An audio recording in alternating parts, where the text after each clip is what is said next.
Hey, what's up guys? This is my unboxing video of the Samsung Galaxy S5, which is the sequel to the Galaxy S4. The packaging is very similar to that of the Galaxy S4 and the Note 3, and this time we have this 5 on the front, resembling the Galaxy S5 in a more detailed manner. On the sides we have what's inside the box, IMEI details, etc.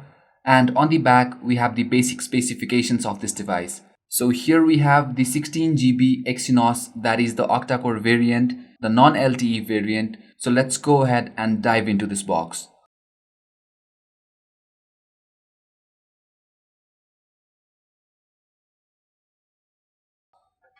So here we have the beautiful Galaxy S5.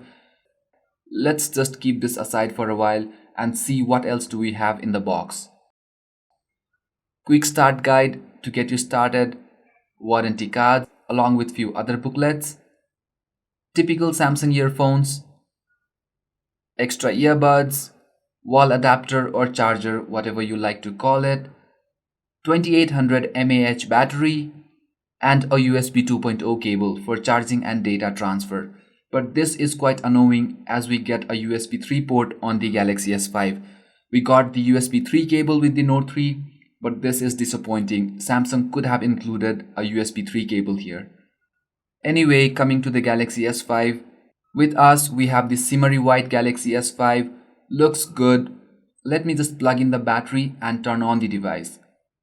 Here on the back we have 16 megapixel camera that can shoot 4K videos at 30 frames per second. Below that we have the LED flash with the heart rate monitor, micro SIM card tray, and on top of that we have the micro SD card slot, expandable up to 128 GB. Speakers at the bottom, and guys, on the back cover we have this rubber coating to prevent water, as this device is IP67 certified, that is dust and water resistant. I will come to this later. So putting the battery in and turning on the device. So guys, while the device is booting, let's have a look around the device. On the front we have the LED notification light, speakers, sensors, and a 2 megapixel front facing camera. Below that we have the 5.1-inch Full HD Super AMOLED display. More on that later. Below that we have the 2 capacitive keys for recent apps and back, along with a physical home button. So this time we have a change in the button layout.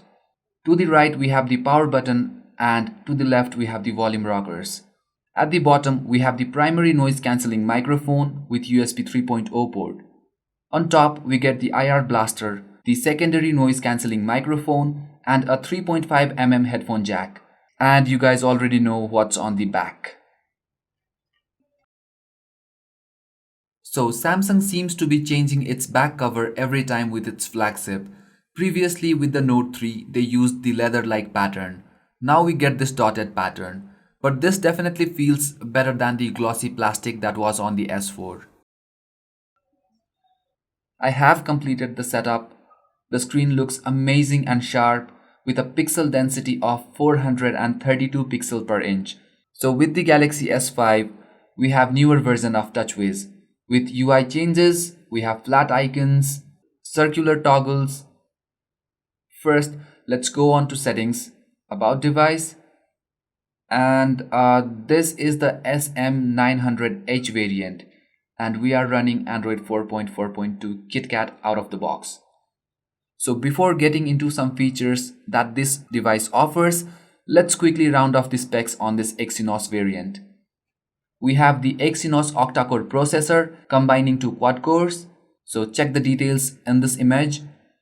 2 GB of RAM, 16 and 32 GB of internal storage option, and microSD up to 128 GB.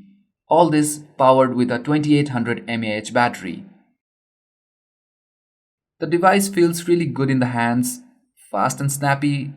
New add-ons have been added like the Fingerprint Scanner, Heart Rate Monitor, Ultra Power Saving Mode, and the IP67 certification. So first, let's set up the fingerprint. So guys, let me just give you a quick demo of all these features. So first, starting with the fingerprint, as you can see,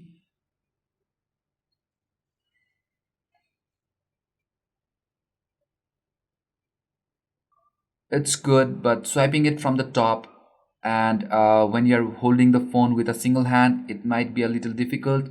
I will cover all that in my full review, so that's okay. Moving on to the S Health.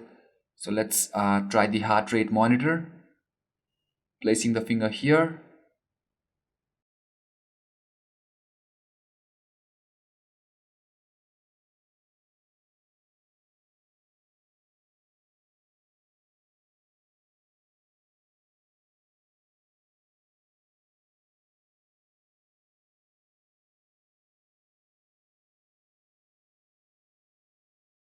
Moving on to the IP67 certification, this device can resist water up to 1 meter for 30 minutes.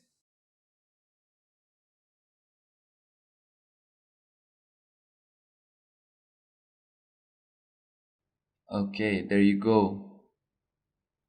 Coming to the ultra power saving mode, this is something I personally liked. Samsung promises 24 hours of battery backup on 10% of charge with ultra power save mode enabled. Well, I will talk about this in my full review again. This is very handy. Say for example, when you go for trekking, you can have a full charge, get into this ultra power saving mode, and you can use this device for days without having to charge. So that's great. So guys, let's quickly go on to storage and check the available space. With the 16 GB variant, we get 11.25 GB of usable storage, and that's good. Let's launch the camera. The UI is pretty neat, as you can see here. Autofocus and the shutter speed is really fast. New mode, that is the virtual tour. You also can download additional modes as well. You can rotate your camera from here. And on settings, you have a lot of options like picture size, burst mode, etc. We also get 4K video recording, that is Ultra HD. So that's a wrap guys. Thanks a lot for watching. There's a lot of things that needs to be covered. I will be coming with the full review, comparisons, ROMs, tips and tricks on the Galaxy S5. So stay tuned for that and you guys have a great time.